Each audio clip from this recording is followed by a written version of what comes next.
Today, you're going to hear me interview Amanda from Match Your Resident. When I was in medical school, I utilized Match Your Resident myself as an applicant to select programs that allowed me to find J1 visa sponsorship with more ease. And the reason I say with more ease is you could definitely look for programs on your own by doing like a Frida search or Doximity search or even just using ACGME's directory or the Green Book. There's several ways that you can find programs on your own. But I remember feeling like I didn't have enough time to do the individual program searches because I was just coming off of studying for step 2, CK dedicated, and I was just head over water, like, just sinking deep, for lack of better words. So I chose to use that resource as a filtering resource, not as the end all be all, but as a filtering resource in order to find programs that would sponsor the J1 visa. And then more importantly, at that time, I had what would be considered a lower score. So I wanted programs also that maybe cared less about that score number itself. So I used my step 1 score as a filtering option and the J1 as my second filtering option. And I was able to purchase a list through that method. So I've always, followed their work and just worked with them. And now I work with them throughout the years as an ambassador. But it started off from that moment where I was able to relieve my tension and anxiety by just being able to know what was possible for me. A lot of times people want to know what's possible for me if I apply. I think the first place is knowing where you're applying to and what you are eligible for. And sometimes using the technology that's out there to help you locate that, even if it's at a cost, is well worth it. So as you listen today, you'll be listening into my conversation with Amanda from Match Your Resident, and we address topics such as LORs, personal statements, the meaningful experiences, impactful experiences, what to put in your experiences section, bullet points versus paragraphs, and all the highlights that you want to know about when it comes to your residency match. So stay tuned and listen in. And if you choose to use Match Your Resident for your filtering resource for finding a list of programs you're eligible to apply into, then I strongly recommend you use for 15% off of your purchase. You could use IMG Roadmap 15. That is IMG Roadmap 15. IMGROADMAP 15. And that gives you 15% off your purchase. All right, let's get into the episode. The IMG Roadmap is the only podcast dedicated to coaching international medical graduates in success blueprints for this unique pathway. I am Dr. Nina Loom, your host, a previous IMG turned hospital medicine physician, healthcare administrator, speaker, and coach. I empower, encourage, and equip you with actionable steps that you can take towards the residency position of your dreams. Hey IMG, it's the perfect time to start working on application season. This is Dr. Nina Loom from the IMG Roadmap, and I've collaborated with the best out here in the IMG world, and that is, drumroll, drumroll, drumroll. Boom, boom, boom. Match Your Resident is here with the Empowering IMGs podcast. And I'm so excited to be joining you today, Dr. Nina Loom. This is amazing that we get to do this. I think it's such a privilege and an honor to be able to have this conversation in July because, 6 weeks from now, it's like doors open and the races begin and it's a marathon from there on out. So I'm so glad that we get to have conversation around applications, around what to prepare, and everything IMGs want to know. So I know you get a lot of questions, queries, concerns from well-meaning IMGs in the United States, outside the United States. Tell me, what are you hearing? What are you seeing? What are people worried about?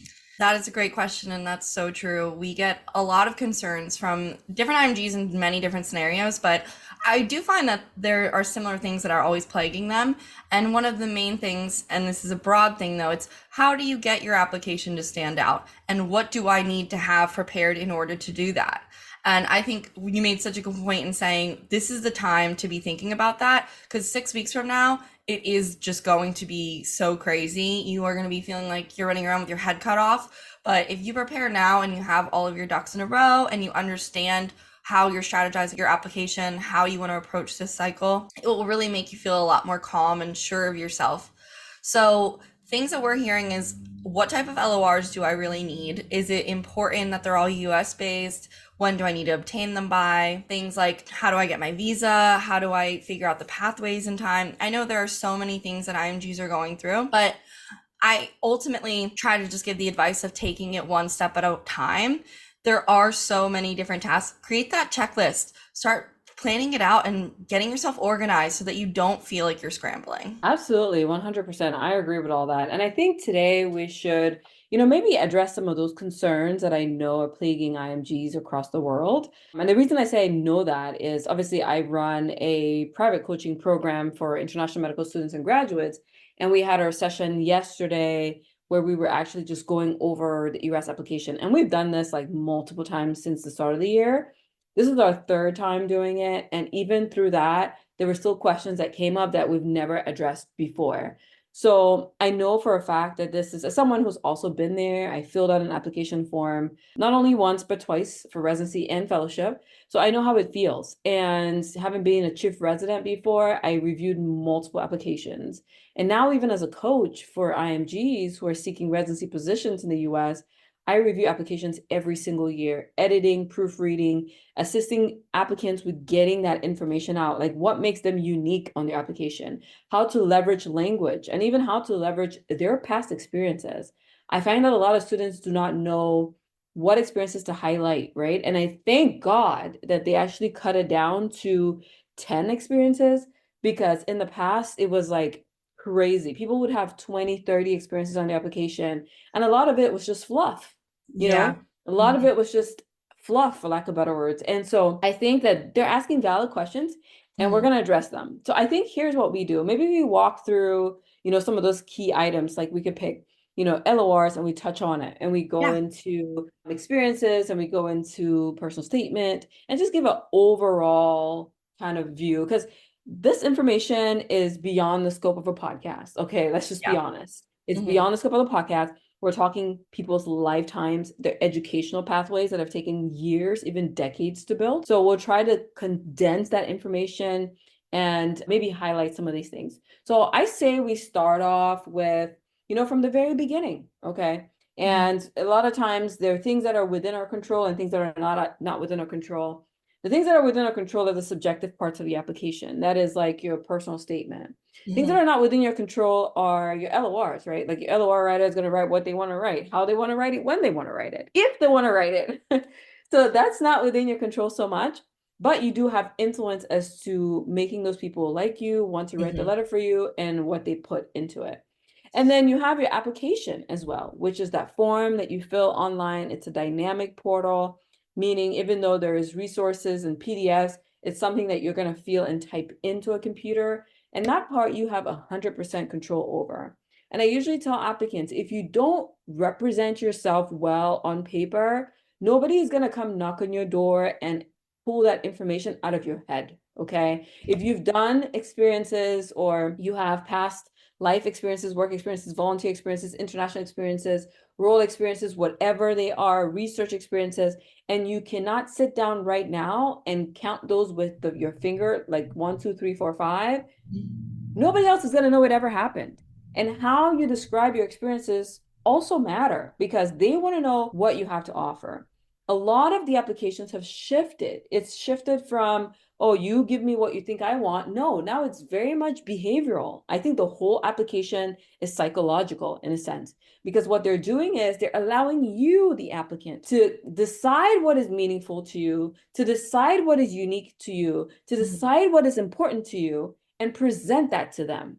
And then they get to evaluate their own mission, their own values, and determine if you coming in fit in with what they offer. So in a sense, it's not like, A for A, B for B. It's you present what you have, I review it as a program, and I determine if you align with where I'm headed. And that's why you look at a residency class and it's so diverse. One applicant is an IMG, another one is a US student, but even amongst two US students, they have very diverse backgrounds. However, though, you may notice some common themes amongst them. Maybe they had an interest in rural setting or interest in urban setting, or they were indifferent, right? Like you're going to see some themes around the same group of applicants that end up in the same program. However, there are still the nuances, the things that make them different. So we could start off with that list, and then we can run through, talking about LORs, PS, application, and then just take some general overall topics. So coming into LORs, what are some things that you've had people ask you about? So with LORs, we really get a lot of questions about how important is it that it's US based? How important is it? Is it better to have it be the director of a program or to be the person that you worked with directly? And I really think that you need to stick with people that know you personally. Ultimately, your LOR is the best way for them to get to know you from somebody else's perspective. If you are reaching out to somebody that's writing a lot of letters and maybe they don't know you that well, you're going to get a generic stock letter that probably isn't going to serve you as much as somebody who did know you really well and who can speak to personal experiences with you. Also, you want to make sure that you have that letterhead, that you have that signature, these things that seem like they might not be as important, that its date is recent. Like these are all things though that will help the credibility of your letter at the end of the day. I would say lastly, people do ask a lot, what do I do to give them the information that I need for the LOR? Like this was maybe a year and a half ago or 2 years ago, or, something along those lines. How do I make sure that they still have the up-to-date information about myself? I say that you should always send your CV, or if you do have your personal statement written, that's even better. If you don't, that's okay. But if you do, that's a great way for them to integrate the LOR with the strengths that you're talking about yourself in your personal statement. And then you also want to send a picture of yourself because they see a lot of different people and you need to be able to remind them of, oh, okay, this is who I was. I worked with you during this time. We had this experience together. Here's a bit more about my background, so that they have everything that they need to write you this letter and they're not just kind of trying to dig through their mind and remember those details. I agree with all those points that you mentioned. I think those are all super great points that everybody needs to remember as far as letters go. I am also the opinion that you can get, so the question of US based LORs versus non-US based LORs, I would break it down from a standpoint of someone who's been an attending physician. Okay. My perspective here is this: letters are peer recommendations, meaning a letter of recommendation is supposed to be written by someone who is deemed a peer of the person reviewing it. So the closer you can get to a peer, the better it is. I'll say that again. The closer you can get to a peer, the better it is. So what that means is if you get a letter from someone who is a peer or even a supervisor of the peer or someone who the peer reports to, that would definitely skew your application a little bit to the positive. And what do I mean by that? So if I am an attending physician, my peer is another attending physician. However, I may report to my chief medical officer. I may report to the chair of my department. I may report to the dean of the medical school. That means if my peer, who's another attending physician, writes a letter of recommendation, I would deem that with respect. I'll review it with the understanding that this is someone who has, one, been through residency training and thus understands the nuances of residency training and thus is recommending the applicant based off of that. Secondly, if I get the supervisor of my peer to write a letter, it means that this letter is coming from someone who supervises not only residents and students, but also supervises physicians. So I may deem their perspective a little bit more wise. I may deem that they have a broader understanding, a better understanding of what it takes to be a student or even a physician or even a teaching attending physician. So when you look at it that way, then you really shift from just like, hey, I'm going to get an LOR from inside, outside the US. It's just not about that. It's about that peer status. And you may find a peer, meaning someone who completed residency in the US, who's practicing in Abu Dhabi right now, and they still write you a LOR, and they're able to extrapolate from that peer status and still impact your application significantly well. On the flip side, you may have an attending physician in another country who has zero understanding of the US medical system, zero understanding of residency, zero understanding of what the qualities and traits are, the ACGME 5 core competencies, who doesn't comprehend that, write your letter and it makes no difference. Or that person could write your letter and still describe the traits of a good intern, traits that are required of interns: professionalism, communication, systems-based practice, problem-based solving, right? They need to be able to extrapolate all of that and put in your letter. And that could be a great letter from an outside US physician, and it still has a huge impact. So every year I've coached students who have come in with letters from foreign doctors, letters from US doctors, and I've seen both groups match. Because as I say in my flagship program, the IMG Roadmap course coaching program, the content of your letter matters more than anything else. It's content over context. Now, yes, a letterhead is big. A letterhead makes a difference. A letterhead is great and all, especially if it's from a well-recognized institution. That letterhead is always going to go ahead of you. That's a given. Why? It's a cognitive bias. When I look at a piece of paper, if it says Massachusetts General Hospital, Harvard Medical School, obviously my cognitive bias means good. If I look at a letter and it says XYZ County Hospital that was closed down 2 years ago, my cognitive bias says not so good, right? So it's all about limiting or utilizing that cognitive bias to your advantage. So yes, those are my key take-home points when it comes to LORs. Maybe we move on to the next thing. What do you think that is? I do want to move on. I do have one question for you though, briefly. For people that maybe don't have enough LORs, like they're struggling, they're not able to attain many, they only maybe have 2 or 3, and we know that it's best to have at least 4 because a lot of programs do look for that. What do you recommend? Like, do you tell them to network, to reach out to connections? How do you tell them to fill that gap? If they don't have enough LORs, I usually say they haven't looked that far deep into their career, to be honest, because there's no way on God's green earth that you finish medical school, whether it's in the Caribbean, outside the Caribbean, in the US, and you do not know more than 3 physicians that can write you letters. So one, you haven't explored all your options, and then, or you've explored your options and they're refusing to write, or they don't recall you or don't remember you. Then in that case, you have to obtain another clinical experience prior to September in order to be able to get that. Okay, that's great advice. I love that. I was just curious because we get asked that a lot, but I agree with you. I mean, if you've made it this far, you've done enough. I feel like there probably is a connection there somewhere. So just dig a little deeper. In terms of moving forward, I would be happy to start talking about the personal statement if you like. I know that's like a very important piece of this document, of this application. So what is your biggest advice to people when they're like, I am trying to write my personal statement. There's so much I want to put in it. I know it can only be 1 page. How do I deal? Great question. So I look at it like, we're in America. And everything now in America on the news is really kind of about what? Trump versus Harris now, or it was Trump versus Trump versus Biden. Harris now. Yeah, crazy. Yeah, that's America now, right? And who's going to win? I don't know. I'm not American. I don't vote. But I can tell you it's going to be the person who comes up with the best story between now and November, okay?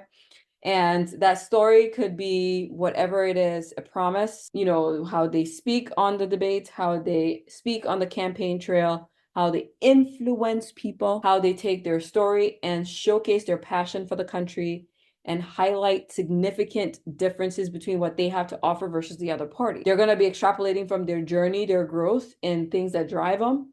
And so people who align with either one of these ideologies will go one way or the other. Do you agree with that? You're probably American, so you probably have an opinion on this. I do. I am American. It's hard, honestly. I'm definitely biased because I'm not, I don't like to be political, but I'm not a huge fan of Trump. I don't like the rhetoric that he uses. But I do agree with you that we do live in a world where the news cycle dominates, and the information that you're spreading, the story that you're selling is what people are going to buy into.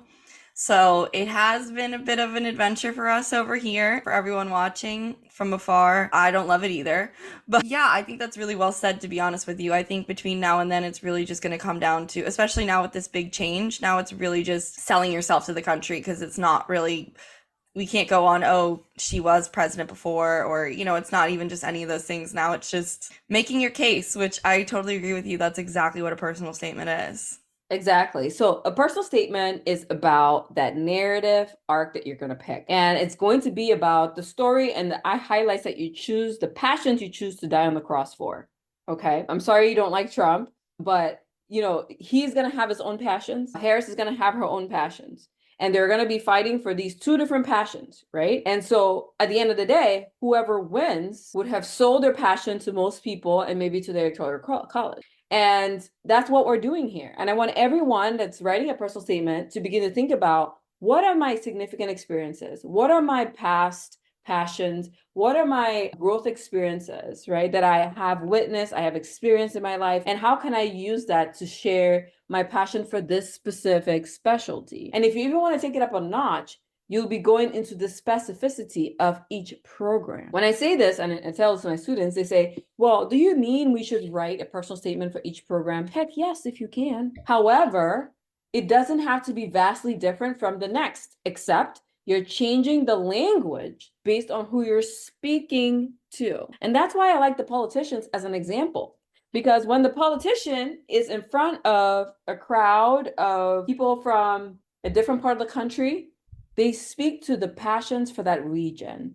When they're in a crowd for a different part of the country, so the politician, when they're in Appalachia, they're not giving the same talk as when they're down in New York City. Let's just be honest. It's not the same speech. Yeah. Because X has a different passion, Y has a different passion. You cannot sell Y to X or X to Y. So you find how you're going to fit X with what you have to offer and Y with what you have to offer. So that's why I'll say 3 things with your personal statement to make it compelling. You're going to need a narrative arc, your story. You're going to be sharing your passion. And under your story, you're sharing your passions for medicine, highlighting significant experiences. You're going to be authentic, and you're going to be showing your genuine motivations, those things that make you unique, okay? How you came to discover the specialty, how you came to build the passion for the specialty, and why it's important that you complete a career in the specialty. And then being specific goes a long way, because even in the general application, they're allowing you to specify your preferences for certain things: urban, rural, signal programs, your 3 most meaningful experiences.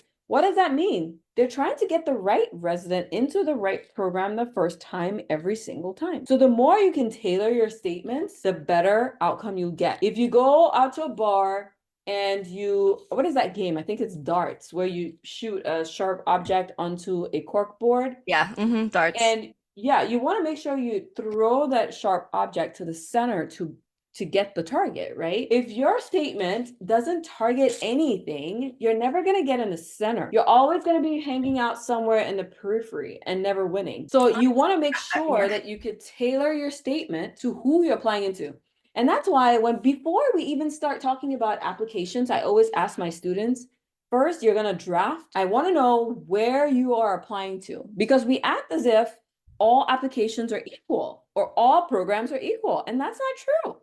You ought to have a list of where that application is going to, because then that would influence what you put in the personal statement. But the problem with us IMGs is we're applying to 200 programs that we have not researched, that we know nothing about, and we're just throwing darts out there in the periphery hoping to catch something. I completely agree. And I completely understand now your analogies more so, because you're so right in the sense that it does need to be tailored to a specific mindset, and really should be reflective of who you are and what you can offer for that mindset and for that program. I know that with being an IMG and you're applying to 200 programs, maybe you can't do it for every single program that you apply to, but I would highly recommend that you do at least do a lot of research on like your top 20. And then if you can target your application a bit more for that top 20, it's going to help you when it comes to interview season. It really is. Absolutely. Absolutely. I think if you picture what the top 20 are, you will target those. And then all the other 20, 30, 40 that are similar to them will probably fall somewhere in between. I agree. Awesome. Well, kind of moving on, because as you're talking about this, it's making me think a lot about the application. And you're right, like the changes that they've made to the application the last couple of years. And I loved how you said that it was like psychological now almost, because that's what I tell everyone when they ask me about the application. I'm like, they really want you to strategize your application. This is not supposed to be something that you're just blindly inputting information into and then being like, oh, I hope I get picked. No, this really needs to be something that you're thinking about. What are my preferences? Where do I want to end up? What type of program am I looking for? What experiences were meaningful to me? What were the key characteristics that I gained from these experiences that I can show a program that is something that I have? They've given you all of these tools in order to really define who you are as a candidate.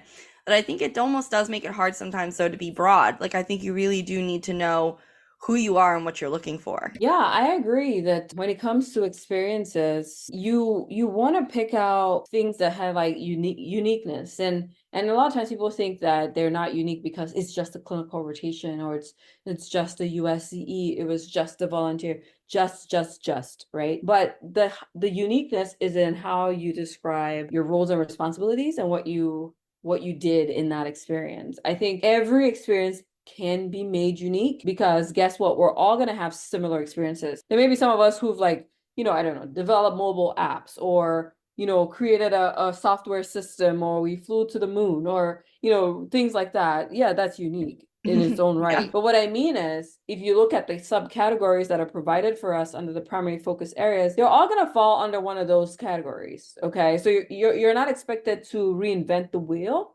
They know you're going to have a research experience. They know you're going to have a clinical experience from a rotation. They know you're going to have an experience from an observership. They know you're going to have done some volunteer work. They know you're going to have done some public health work or not, or maybe you have worked in customer service before.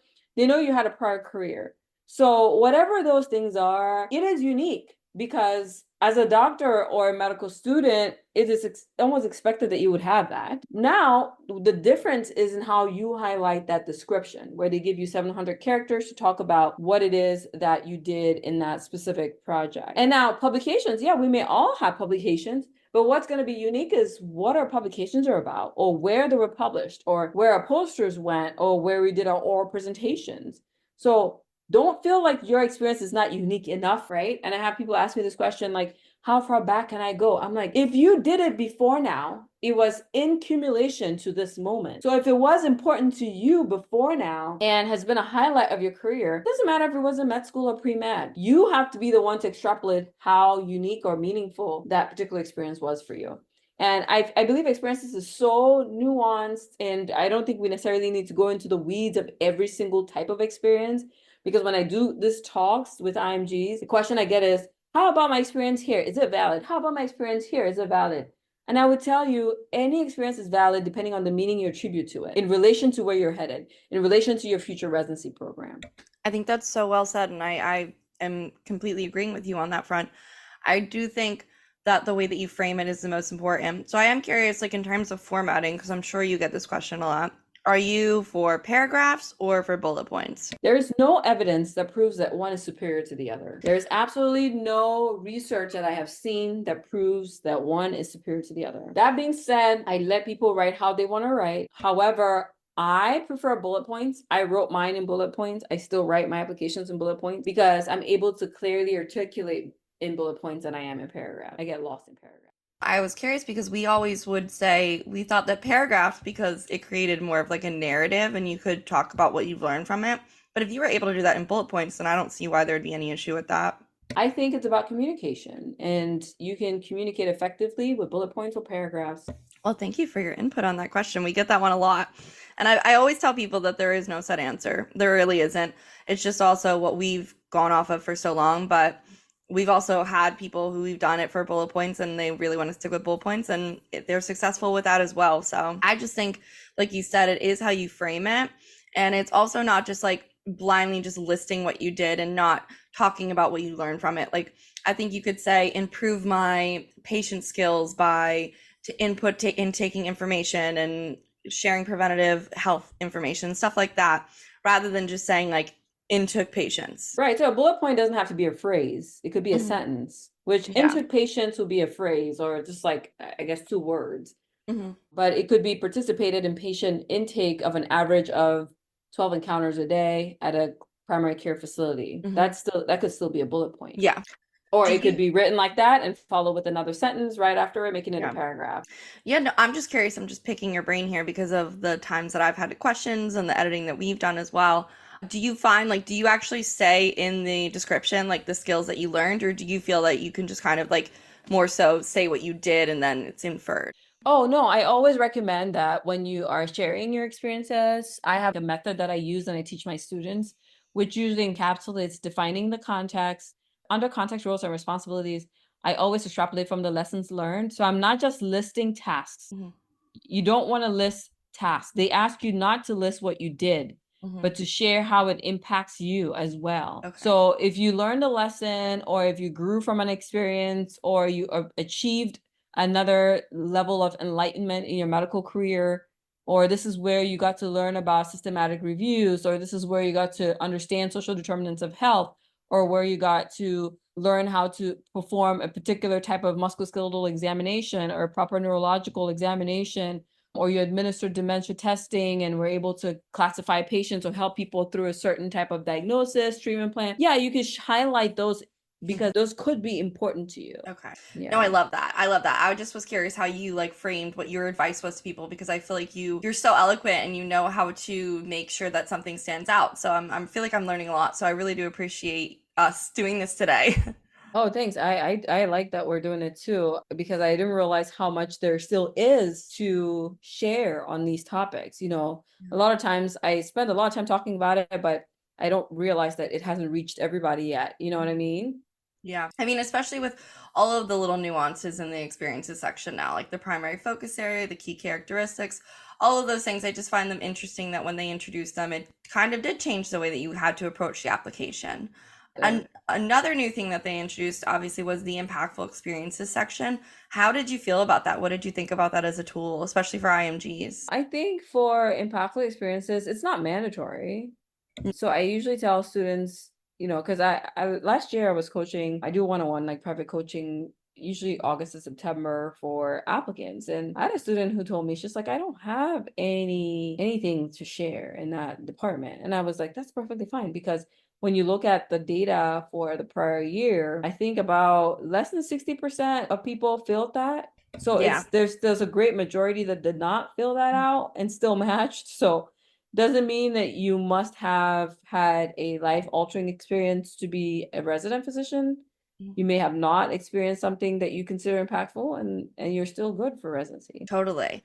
We found it interesting because one thing that we were kind of advising people was to use that section for more of like, yeah, like the hardships. Like if there was a reason that you had issues financially and you couldn't finish school on time, or you couldn't sit for USMLE on time, or something like that along those lines, you could put that there instead of taking up the space in the personal statement. Whereas I feel like people used to address red flags in the personal statement. Whereas now there's kind of like, if you had something that happened to you, like an illness in the family that made it difficult for you to finish, or you have a gap because of that, or something along those lines, that's a good place to use that instead of your personal statement. What do you think about that? Yeah, absolutely. I think that you can, if you have many of these negative experiences that you've been through, and you don't want to crowd your personal statement with that, and you want to talk about something completely out of the, you want to just focus on your passions and where you're headed, you can always include those, what I would call negative experiences, into the impactful section and keep the rest of your application, just the rest of your statement focused on what you want to talk about there. Mm-hmm. Yeah, because I am curious too, because you said that you've reviewed applications before. Would you say the personal statement is one of the first things you guys do review? That's what we've always heard, but I don't know. No, I don't necessarily think so. I think one of the problems that also kill us as IMGs is that we overgeneralize, and we overgeneralize as if we are at every single program knowing how they operate. Mm-hmm. Each program has a very different process for how they come up with who comes on the interview list. Mm-hmm. And, one PD may decide to look at applications, another may look at personal statements first, and each person is different. However, personal statements are for when it comes to interview, if you think about who gets selected to interview, usually the people who are selected to come for interview, that committee that does that, or the person or two or three that do that, are not always the people that do all the interviews. And so in that sector, they may employ their colleagues, like co-residents, co-attendings, to interview, even though they weren't part of the selection process. When most times I've seen in my experience and watching other people, that's when the personal statement is really looked at, is more so before they come on the call. The personal statement will be shared with the faculty that will be interviewing the following day. They'll get a copy of the application and the personal statement. Personal statement is usually an easier target because it's a story of the person, and so if you're going on a Zoom call to interview an applicant, it's easy to just like review their personal statement really quickly and really gain a 360 of who they are. And then you glance over the application as well. So it's utilized in several different fashions. As far as selection to interview, it definitely has a rank in the top 10 items that PDs use to determine who to interview. However, the order in which it carries importance cannot be determined for every single program because it varies literally person by person. The impact there could be when it's forwarded on that you're going to interview, the person who is choosing to interview is just by thinking about human beings are more likely to read the story first than the application. And that's not a generalization either. It's just an observation on my part. So it's a personal opinion. And it may not apply for every single program as well. That makes a lot of sense to me, and I love hearing that perspective from the other side because, I mean, you never really know. I've talked to some program directors, and they've said that before as well, that everyone kind of does things a little bit differently. But I do think that there are a lot of overgeneralizations in the IMG community, such as, oh, if I don't have this, I'm not going to get that. And everyone knows they love the what are my chances of matching question, and that's an impossible question to answer every time. What would you say? I feel like we could wrap this up saying, like, right now, here's a checklist of what you should be doing. So for your people that you're coaching right now and you're speaking, like, what is their main checklist? Like, this is exactly what you should be working on. And you should maybe have it prepared for when ERS opens. I think they should have their application filled out. They should have the LORs already submitted in August. They should have their personal statements written out, and I see statements with an S deliberately. They should have already obtained their MSPE from their Dean of Medicine, and they should hopefully have already made some connections and networked over the last year or two. And would you say that they should also, I know you mentioned like programs before, so they should be doing some program selection? Yes. So that's actually the very first, that's the beginning, is you want to have your program selection list before you even start doing this other stuff. So you know exactly who's going to be reading what you're writing. So if you guys haven't already gotten your program lists together, you know that you can use Match Your Residence customized lists. That will help you see programs you're more likely to match into based on your credentials. You can kind of filter through. I totally agree with Dr. Nina Loom that you should be doing a lot of research on these programs. Go through, find the ones that look like they're a good fit for you, and seriously consider doing multiple personal statements just for specific programs, as it will help you stand out, and you won't be sitting there thinking, oh, well, what if I had tried that? What if I had done more? Absolutely. I agree 100%. This was so much fun to do. And I think that we've probably helped answer and maybe relieve the anxiety of several different applicants today. Are there any other final thoughts that you want us to share or talk about? I mean, I think we really did. We covered a lot of different things today. I know that you offer a lot of different services and resources. I know we do as well. If you guys aren't following both of us already, you can, and please feel free to send us messages. Like, I know that we're responsive. I know that Dr. Nina Loom is very responsive, and I love the content that you share. It always helps us feel like we're all on the same page, just trying to empower the IMG community. So I'm just so grateful we got to do this today. Same. Thank you for having me. Thank you for having me. I feel like it was a joint effort, a joint interview, and I loved every second of it. So thank you, and thank you to everybody who tuned in and listened. And as always, we're here to help you guys if you need anything. Alrighty. Look at you. I'm so proud of you for listening until the very end. And because of that, you deserve a reward. And I want you to go right now to drninaloom.com and download any of my free ebooks, whether it's for electives or clinical rotations, or even just whatever trials come your way as you navigate your IMG journey. Stay tuned for another episode coming up next.